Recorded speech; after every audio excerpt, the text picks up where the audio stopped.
सद्भावे साधु भावे च सद इति एतत् प्रयुज्यते प्रशस्ते कर्मणि तथा सच शब्दः पार्थ युज्यते.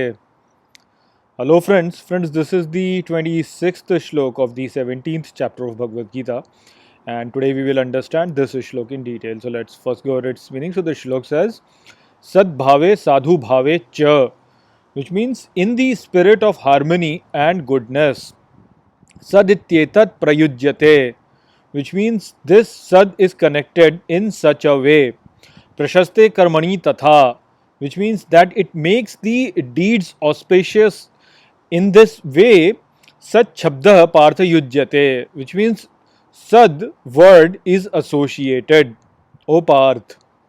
So Shri Krishna now describes Sat to be the word present in the spirit of harmony and goodness, which makes the deeds auspicious. So this word Sat actually is a stem word, and it is the root of very fundamental word Satyah, which means truth. So in this way we can understand that the word Sat actually it defines the underlying meaning of truth.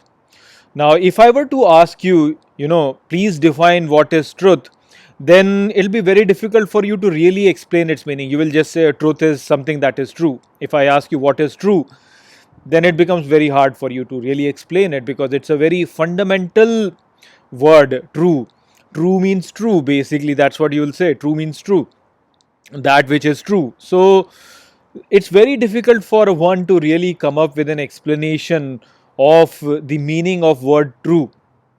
However, with the word Sat, we can define truth. We can define truth to be that phenomena which has Sat in it. So in other words, Sat is a word which is more fundamental than the word true. Now, the reason why there is so much confusion in terms of describing true is because it's a very subjective matter. Truth is a very subjective matter. Most people are not really able to understand it.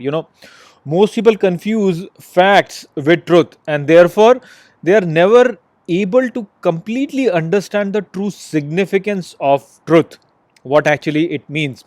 So as an example, people consider the fact of spherical earth to be the truth. Now on an interactive level, of course, you can say that yes, the earth is a sphere, but if you were to go to the philosophical level, then it's only a fact. It's merely an assumption for your convenience, because earth indeed is spherical, but it is not really an accurate sphere. To really ask the question that is earth really a sphere, the answer will be no, it's not really accurately a sphere. It's just an assumption that we have made to basically make our life convenient. It's an assumption for our convenience.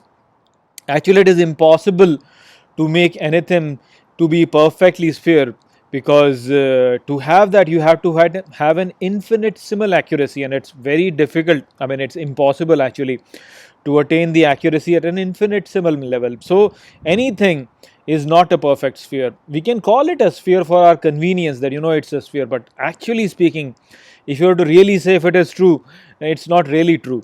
You cannot really have a perfect sphere, so nothing actually is a sphere in that sense.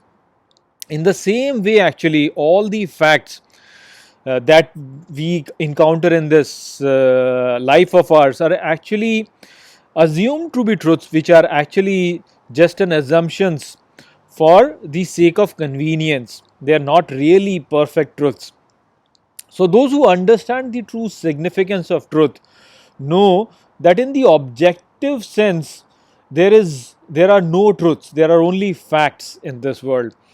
The truth can only be spoken of in its truest manner in the subjective world. It's only in subjective world that you can have absolute truths in that sense. You can only have a perfect sphere in a subjective way, in a conceptual world. You cannot really have an absolute accurate sphere in the objective world. So when a knowledge basically brings us closer to our personal truth, then only we can say that it is true. And our true nature actually is divine, which is auspicious, and which resides in goodness and harmony. Therefore, anything which increases goodness and harmony in us, that is what is our truth. That is basically how you will describe truth to be. And so, truth is very subjective. It is subjective because it's a conceptual thing. In an objective world, there are no truths, there are only facts, there are only assumptions for our convenience. The absolute truths, they only exist in a subjective world, in our own nature. So, whatever knowledge moves us closer to our true nature, which is goodness and harmony, which is auspiciousness, which is happiness, whatever brings us closer to that, that is what is true. And that is what is Sat.